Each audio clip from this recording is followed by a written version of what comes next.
Right. So we're starting off with the Lion's House, and our first speaker will be Kai. Who is it? The pizza man? No, thank you. We didn't order pizza. Have a good day. Yes, this is 324 Salmon Street, but I know we didn't order a pizza.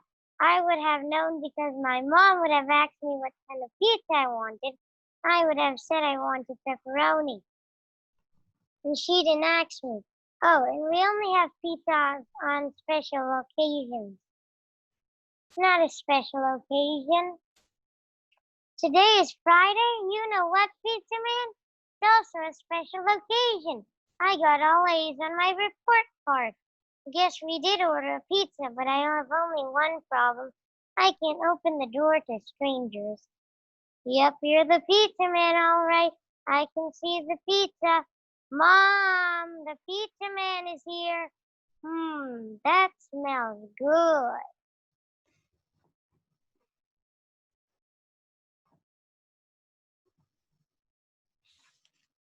Nice Great job, job. Kai. Now moving on to our second speaker, we have Isla. Okay. I'm writing the best novel. Well, not exactly writing it, but I know exactly what's going to happen in it when I do write it, and it's awesome. You see, there's this boy who lives on this planet named Tokapoa. The planet is named Tokapoa, not the boy. Only the boy, it turns out, is not really a boy at all. He's more like a dragon who can read minds, but that's not even the awesome part. The mind-reading boy dragon finds out that he's actually the last living prince of this totally other planet named Pogatoa. But the thing is, these two planets completely hate each other, and they've been at war for hundreds or even thousands of years, and the people on Pogatoa have no idea that their actual ruler is alive and living on Togopoa. So there are all kinds of adventures, plus a giant diamond that also has magic powers, and maybe some monkeys, and a lot of other stuff that I haven't figured out yet. But when it's finished, I guarantee it will be the totally most awesome book ever. And definitely way better than that book Eric Alvarez says he's writing. Way better. Yay! Great job, Isla. And moving on to our third speaker from the Lion's House, we have Lorna.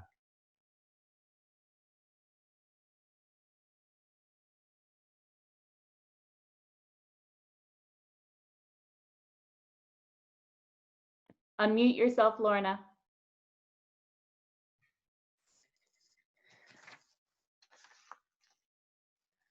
Hi, my name is Terry Taylor, and you should vote for me for class president because of all the really amazing ideas I have to make all of our lives here at Garfield better. Like, okay, for instance, this one idea I have is that there should be a table out in the hallway all the time filled with free cookies, cupcakes, and brownies. Maybe those amazing frittata bites that they sell at Mr. Choco's down at the corner. I mean, if everybody likes frittata bites or even knows what they are. I mean, they're really good. This would improve school morale and keep everybody's energy up for better studying. Another amazing idea I have is to completely get rid of grades, mostly because I think they're elitist and also because even someone who fails is also a successful person in their own way. So there's that. And finally, I would like to introduce a bylaw or something that would make it socially not acceptable for anybody to be called a geek or maybe shoved in a locker or have their lunch money stolen just because they wear glasses or, for instance, are running for class president.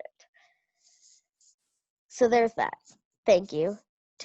Thank you, Terry Taylor. Vote for Terry Taylor. Thank you. Hey, good job, Lorna. Good job. And now for our final speaker from the Lion's House, we have Mia. I can't open it. The math book. I can't even reach toward it. with the shiny purple cover or thick black lettering, or, worse, the squiggly white numbers that rise off the page like ghosts, laughing horrible ghosts. Wait, you don't have to get the counselor, Miss Preston.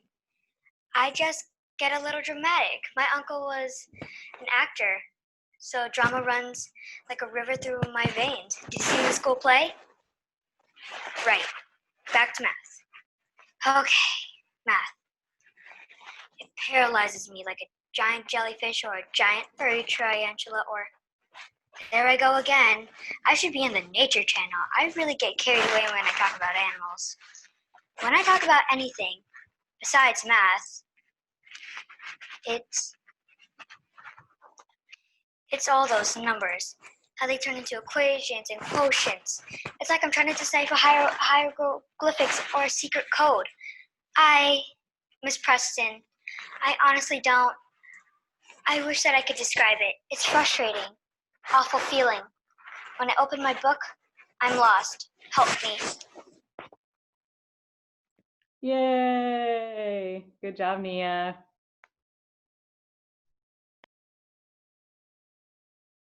All right, that's everyone from the Lions, and now moving on to the Eagles' house.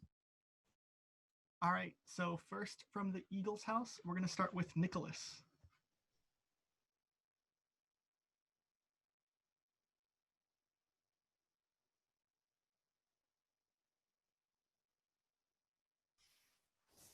I think lunchtime is about the worst time of day for me. Always having to sit here alone. Of course, sometimes mornings aren't so pleasant, either waking up and wondering if anybody would really miss me if I was in here. Then there's the night too, lying there and thinking about all the stupid things I've done during the day and all those hours in between when I do all those stupid things. But lunchtime is among the worst time of day for me. Well, I guess I better see what's in what I got. Peanut butter. Some psychiatrists say that people who eat peanut butter sandwich are lonely. I guess they're right. And if they really lonely, the peanut butter sticks to the roof of their mouth. There's a little redhead girl eating her lunch over there. I wonder what she'd do if I went over and asked if I could sit with her and have lunch. She'd probably laugh right in my face. It's hard getting laughed in my face. There's an empty place next to her on the bench. There's no reason why I can't just get up and go over there right now. I could do that right now. All I have to do is stand up. Oh well, another lunch over with. Only 2,863 to go.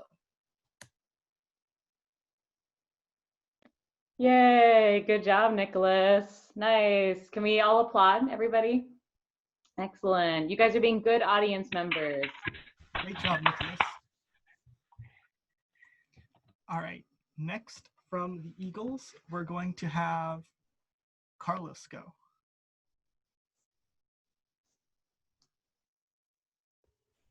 Okay.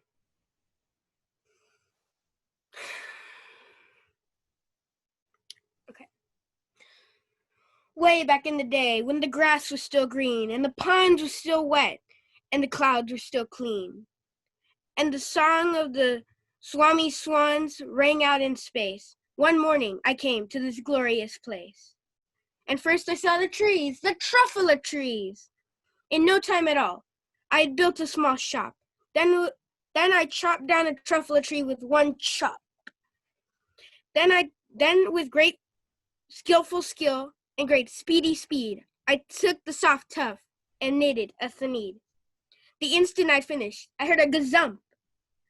I looked. I saw something pop out of the stump of the tree I'd chopped down. It was a short man. Describe him? That's hard. I don't know if I can. Mister, he said with a sawdusty sneeze, I am the Lorax. I speak for the trees. I speak for the trees, for they have no tongues. And I'm asking of you, sir, at the top of my lungs. He was very upset as he shouted and puffed, what is that thing you've made out of my truffula tuft? Hey, good job, Carlos. Nice. That was great. Next from the Eagles, we're going to have Felix.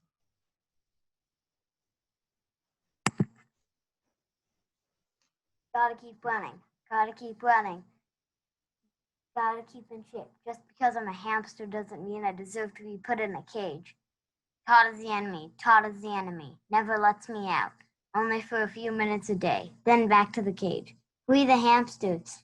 Gotta keep running. Gotta be ready when my moment comes. One day Todd is gonna take me out and look away. One day soon. Gotta keep running. Always the wheel, always the wheel. I have dreams too. Wasn't born to drink out of a bottle. And what's up with these wood chips? Whoever said hamsters loving wood chips? Give me a break. Always the wheel. I don't even like a lettuce. You'll be sorry, Todd. One day you're gonna look away. One day I'm gonna run. Run far, run fast.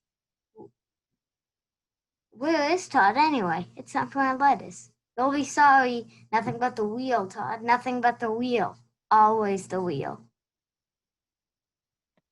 Nice. Good job, Felix. Great job. And last for the Eagles, we're going to have Benjamin.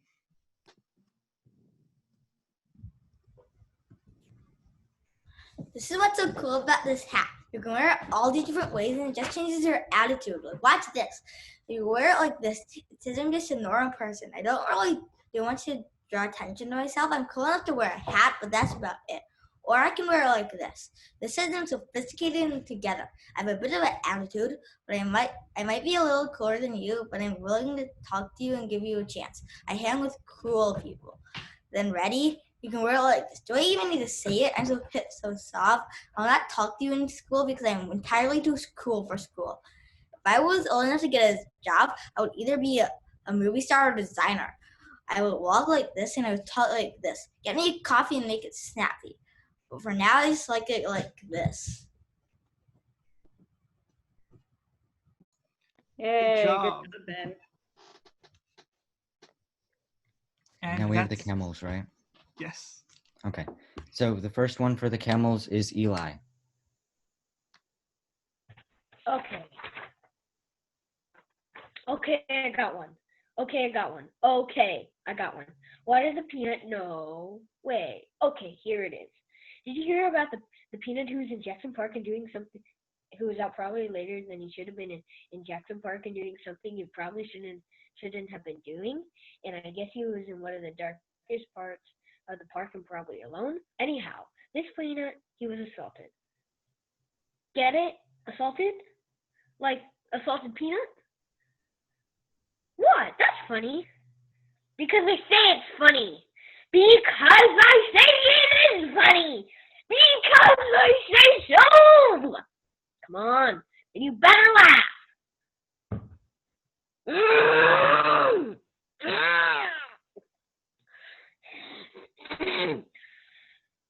There. See? I told you I could make you laugh. Now you make me laugh. I'm waiting. Yay, good job. Love that, Eli. Okay, great job. Now we have Vidal. Okay. Before we moved here, we had this big dog named Scout. Mom said he was full mutt, but I think he was also part collie, and maybe even part golden retriever. But he was definitely at least half mutt. Scout was supposed to be the whole family's dog, but really, he was just mine.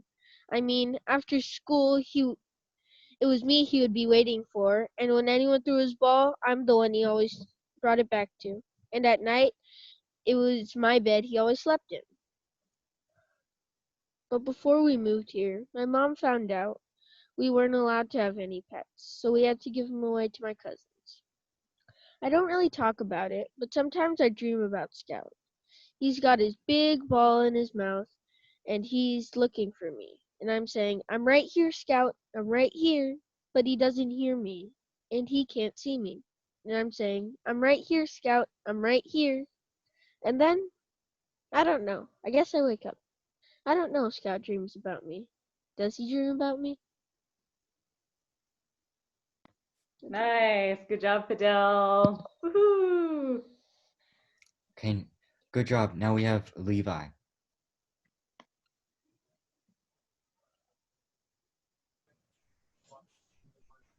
Way back in the day, when the grass was still green, and the pond was still wet, and the clouds were still clean, and the song of the swarmy swans rang out in space, one morning I came to this glorious place, and I first saw the trees, the truffula trees. And in no time at all, I had built a small shop. I chopped down the truffula tree with one chop, and with great skillful skill and with great speedy speed, I took the soft tuft and I knitted its need. The instant I finished, I heard a gazump. I looked. I saw something pop out of the stump of the tree I chopped down. It was a sort of a man. Describe him? That's hard. I don't know if I can. Mister, he said with a sawdusty sneeze, I am the Lorax. I speak for the trees. I speak for the trees have no tongue. And I'm asking you, sir, at the top of my lungs. He was rather upset as he shouted and puffed. What's that thing you've made out of my truffle tuft? Thank you. Excellent. Good job. Okay. Did we get to everybody? We have, right? Michael, right? Timothy, was that the last person from your group? Yeah, that was the last person. That's everyone then. So you guys did give us all a big round of applause already for your monologues. Big round of applause. Ooh, nice. All right, you can stop recording. Whoever is doing. So we are live. Okay, Matthew, can you go first?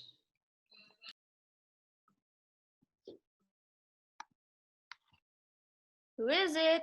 Pizza man? No, thank you. We didn't order a pizza. Have a good day. Yes, this is 324 Salem Street. But I know we didn't order a pizza. I would have known because my mom would have asked me what kind of pizza I wanted. I would have said I wanted pepperoni, and she didn't ask me. Oh, and we only have pizzas on Friday nights and special occasions. It's not a special occasion. Today's Friday? You know what, Pizza Man? It's also a special occasion. I got all A's on my report card. I guess I did order a pizza, but we only have one problem. I can't open doors to strangers. Yep, you're the pizza man, all right. I can see the pizza. Mom, the pizza man's here. That smells good.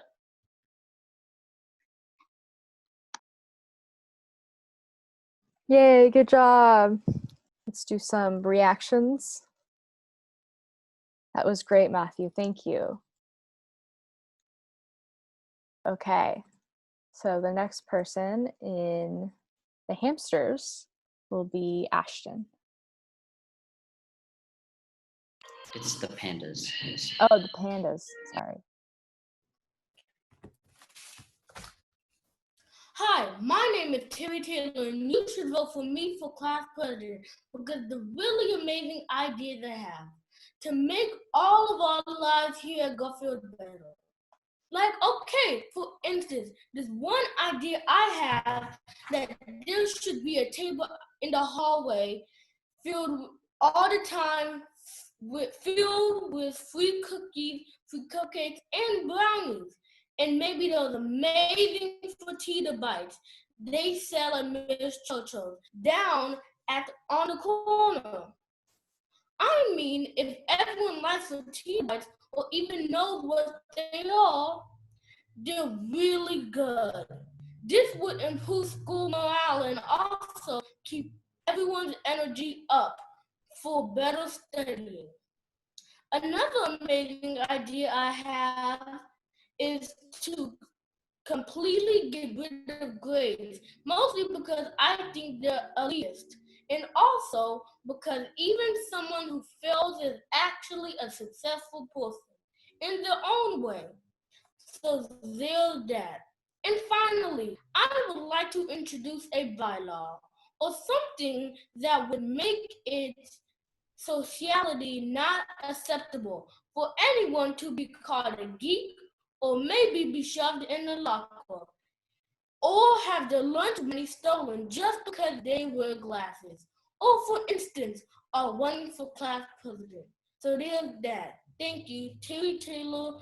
Vote for Terry Taylor. That's it.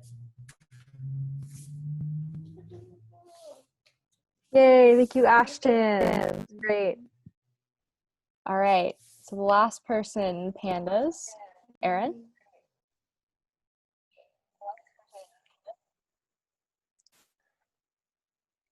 You're seriously gonna go? Really? I can't do it. I swear I can't. I know we have been practicing like crazy, and I know it's not a big deal, but I am just so nervous. Like, I can understand swim practice. Swim, I get in, swim back and forth, and click with that stupid board. But an actually swim team, I can't do it. I will sink like a rock. I'll get a cramp. I'll throw up. I will. Right in the water. Ew. I know. You don't even have to say it. Why did I join the swim team, right? Because I thought it would make me a better swimmer. Which it has, I suppose. And I hate basketball. I don't know, because you did, I guess. But you're really good, and you usually win. Oh, alright. But promise not to laugh when I come last.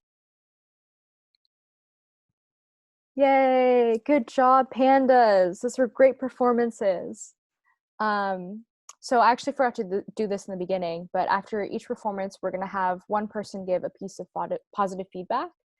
So I can go for all three of you right now, just to make sure that we get through everyone. But Matthew, I really liked how clear your voice was.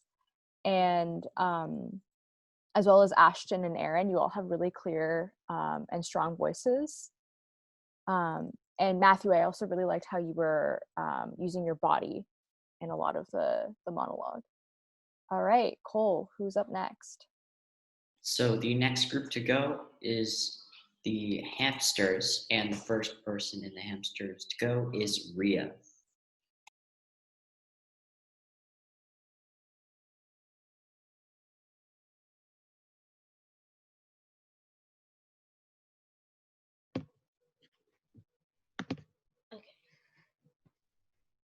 I know I'm not an ordinary 10-year-old kid. I mean, sure, I do ordinary things. I eat ice cream, I ride my bike, I play ball, I have an Xbox. Stuff like that makes me ordinary, I guess. And I feel ordinary inside. But I know ordinary kids don't make other ordinary kids run away screaming in playgrounds. I know ordinary kids don't get stared at wherever they go. If I found a magic lamp and I could have one wish, I would wish that I had a normal face that no one ever noticed at all. I would wish that I could walk down the street without people seeing me and doing that look away thing. Here's what I think.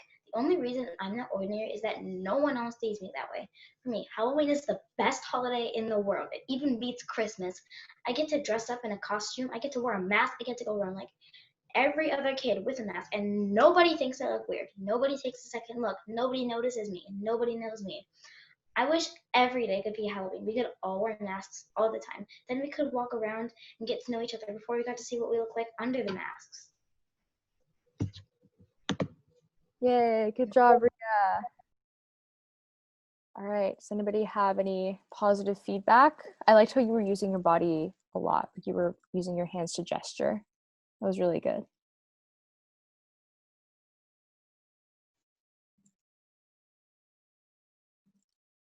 Antigone? I think she's very confident for doing it. And she did a good job. Yeah, awesome. Okay, so who's up next? The next person to go is Vihan.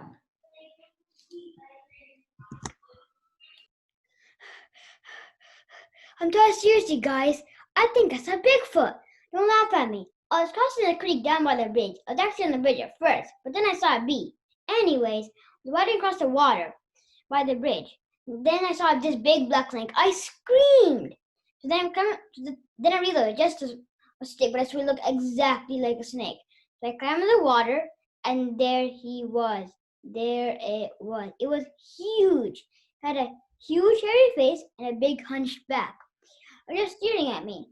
At first, I thought it was some big weird guy, but then it opened its mouth and had huge scary teeth. Instead of running towards me, I just ran as fast as I could to get here. Have you guys seen anything like that? Yay, good job. I really liked how you were panting at the beginning. It made it a lot more believable. The next person to go is Brandon.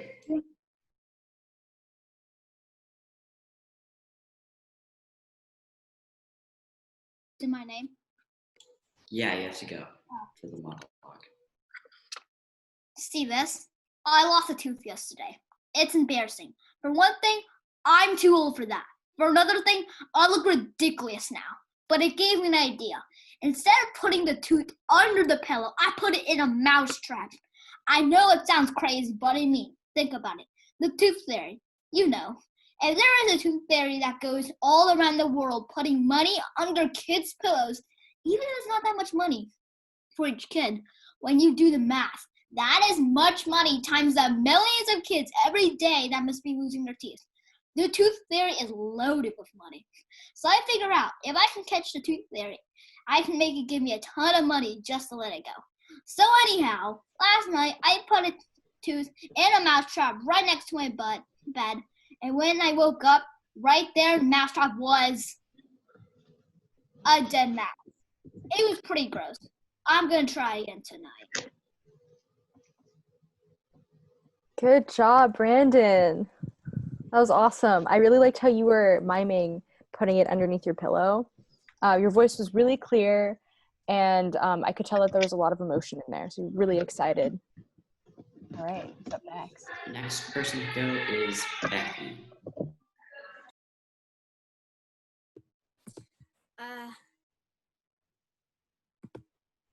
Okay.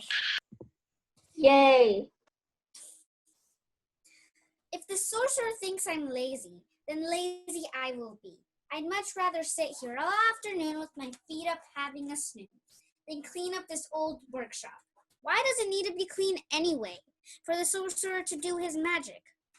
All he has to do is combine a little bit from this bottle and a little bit from this jar, then read the magic spell from one of his books.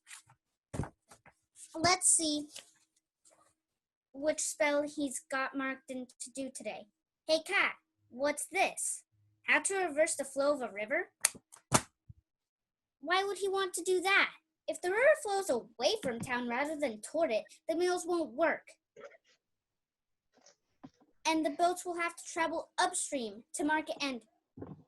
You said he was a good sorcerer! I've got to do something, and quick. Me. Stop the sorcerer. Me.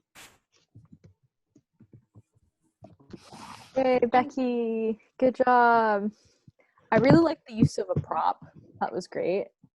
And your putting your feet up and using your hands was really great. The next person to go is Antigone.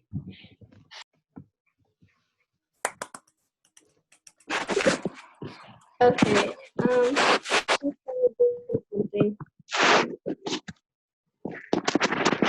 This one.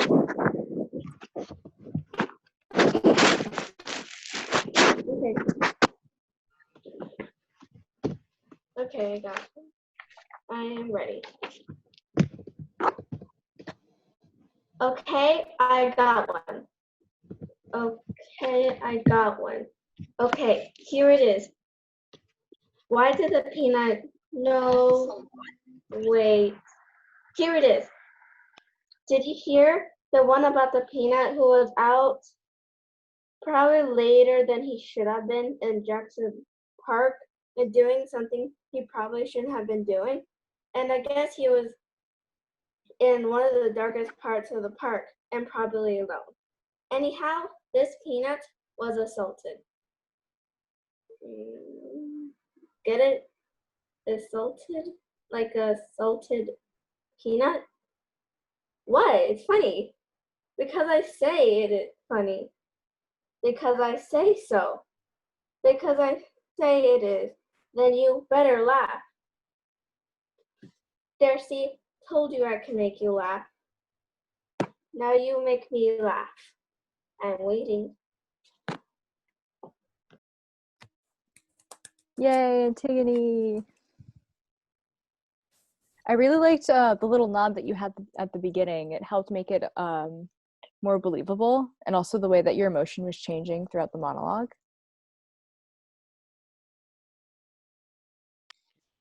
The next person to go is Ashley.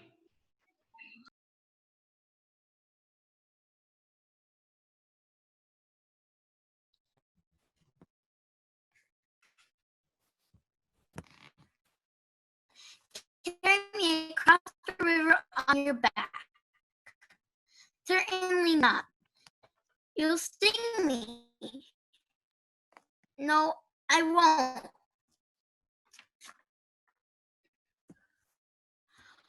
Why did you sting me? Now we're both gonna die.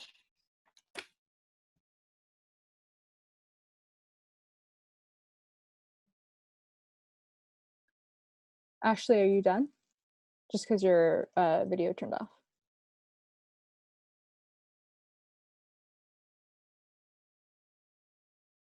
Okay, I think her internet cut out. We'll let her know our feedback afterwards, but I liked how clear her voice was, and I know that she's had a lot of internet trouble this entire time. But I'm glad that she was able to at least say part of her monologue. Good job, Ashley. The next person to go is Brian.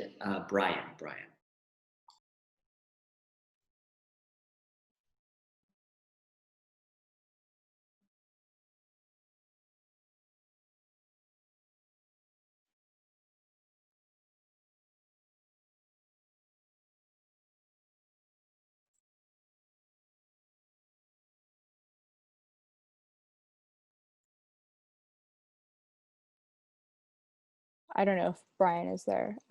Should we skip to the next person and then go back? Yeah. Next person to go is Isha.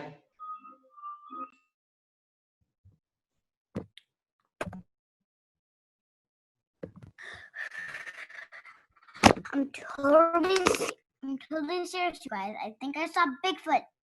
Don't laugh at me. I was crossing the creek down by the bridge. I was actually on the bridge at first, but I saw a bee. Anyway, I started walking across the water by the bridge. Then I saw this big black snake, and it screamed. Then I realized it was just a snake, but I swear it looked exactly like a snake. So I climbed out of the water, and there he was. There he was. There it was. It was huge. It had a huge hairy face and a big hunchback. It was just staring at me. It was just staring at me. At first I thought it was some big weird guy, but then it opened his mouth and it had a huge scary teeth. It started running towards me. I just ran as fast as I could to get here. Have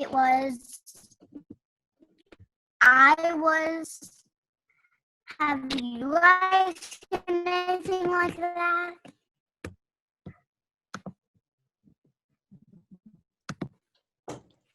Yay, Isha. Good job. So your internet was cutting out a little bit, but I was still able to hear you. And from what I did hear, your voice was very clear and you weren't talking too fast either. So I was able to understand everything. So good job.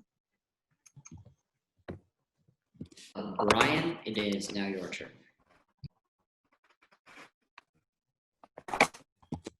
I'm totally serious, you guys. I think I saw Bigfoot. Don't laugh at me. I was crossing the creek. I was actually on the bridge, but I saw a bee. Waiting across the water by the bridge. Then I saw this big black snake and I screamed. Then I realized it was just a stick, but I swear it looked exactly like a snake. So I came out of the water and there it was. No, there he was. There it was. It was huge. It had a huge face and a big hunchback. And it was just staring at me. At first, I thought it was just some big weird guy, but then it opened its mouth and it had huge, scary teeth, and it started running towards me. I just ran as fast as I could to get here. Have you guys seen anything like that? Yay, Brian. Good job, everyone. Brian, also, for me at least, your voice was cutting out a little bit. But I did hear some good emotion in there. Okay, so I think we have a little bit of time. So if everyone could just share out something that really stood out to them about the monologues, something that they really liked, that would be great. Antigone?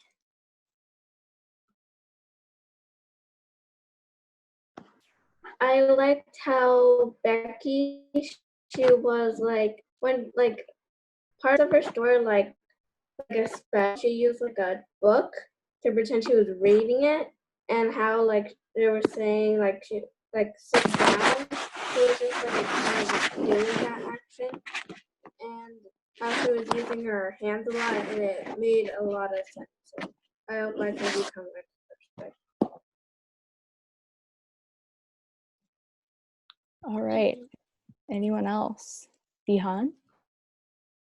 I liked in the monologues that you could like use different voices, like a really deep voice or a really like fun voice, and like some other voices. Right, yeah, I remember Anne-Marie had a whole activity dedicated to voices so that you could play around with it during your monologues. Okay, so we're going to go back to the main session now. Hello? Hello.